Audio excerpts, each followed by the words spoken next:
Creating engaging and user-friendly dashboards is essential for a seamless data experience.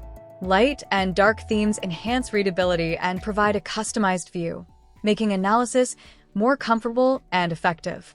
In Power BI, themes can be applied using built-in options or by manually customizing background, text, and visual colors. The light theme offers a clean, professional look, while the dark theme reduces eye strain and adds a modern touch. Slicer Visual can also be used to let users toggle between themes dynamically, improving interactivity. Steps to implement light and dark themes in Power BI. Step 1. Create a theme table.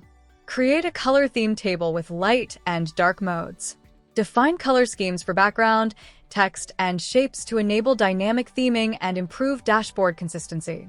Step 2. Apply formatting to visuals. Select a visual, for example, a month-on-month revenue chart. Navigate to Format pane.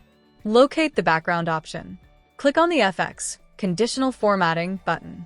In the Format Style dropdown, select Field Value. Choose the appropriate column from your theme table to dynamically update the background color based on the selected theme. Repeat the same process for every visual background, text, title, and labels to ensure consistency in the theme application. Step 3. Create a slicer for theme selection. Insert a slicer visual into your report. Use the mode column from the theme table as the field. This will allow users to toggle between light and dark themes dynamically. By following these steps, you can create a dynamic and visually appealing Power BI dashboard that allows users to switch between light and dark themes seamlessly. Don't miss out on the opportunity to transform your data into actionable insights. Your learning journey doesn't have to end here. Subscribe now and explore more.